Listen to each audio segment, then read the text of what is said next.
All right. Now another subtopic within eCash is operational risk and eCash.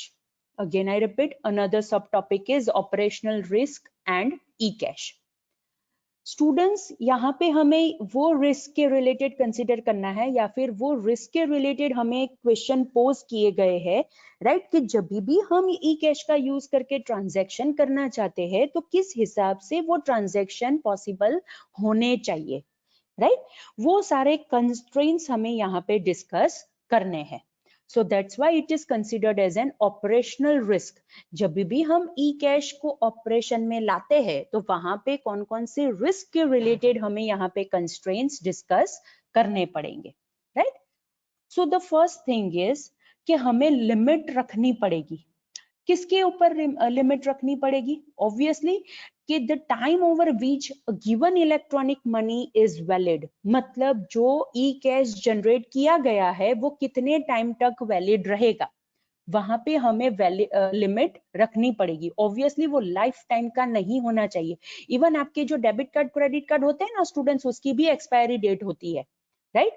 Likewise हमें ई cash के ऊपर भी expiry date रखनी पड़ेगी.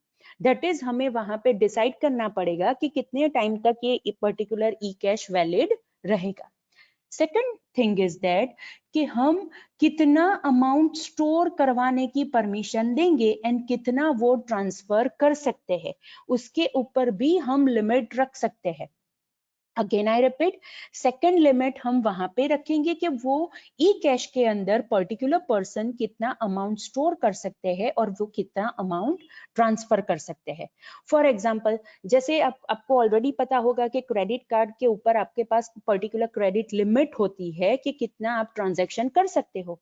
लाइकवाइज हम ई कैश के अंदर भी ऐसे लिमिट रख सकते हैं, राइट.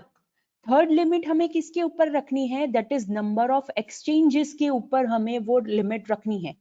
जब हम वो पर्टिकुलर ई कैश फिर से रीडिपोजिट करवा देते हैं विद द बैंक, उससे पहले ये पर्टिकुलर ई कैश कितने एक्सचेंजेस कर सकता है. That is for example, a customer के पास से बी एक्स के पास आया, एक्स के पास से वाई के पास गया, वाई के पास से जेड के पास गया, जेड के पास से बी के पास आया, ये पर्टिकुलर ई कैश कितने एक्सचेंजेस, इन शॉर्ट हम ये पर्टिकुलर ई कैश की कितने ट्रांजैक्शंस हम यहाँ पे परमिशन दे सकते हैं before that particular E cash is redeposited in the bank, right? So this is the thing we need to consider over here. And the fourth point which we need to consider is कि कितने number of कैसे transactions करने की हमें permission देनी है.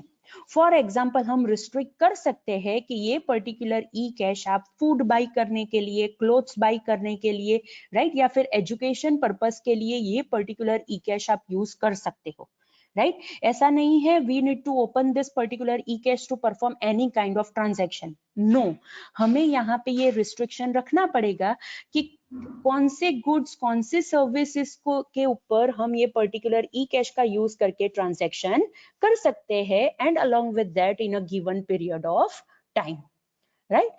So students, in operational risk, we have to consider these 4 constraints. अगर हम ये 4 constraints decide कर देंगे तो e-cash के related operational risk will get reduced.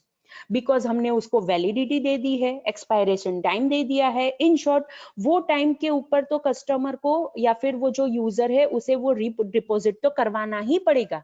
लेकिन रीडिपोजिट के वक्त भी हमने ये भी तय कर लिया है कि कितने पर्टिकुलर एक्सचेंजेस ये पर्टिकुलर ई कैश के हो सकते हैं, कितना अमाउंट वो स्टोर कर सकते हैं और कहाँ पे कौन से गुड्स और सर्विसेज को परचेज करने में ये पर्टिकुलर ई कैश यूज हो सकता है, राइट. सो अगर हम ये 4 कंस्ट्रेंट्स रख देंगे ई कैश के ऊपर तो वहां पे operational risk will get reduce और we can say it will get negligible, right. So students, this is all about the topic that is operational risk and e-cash. Okay.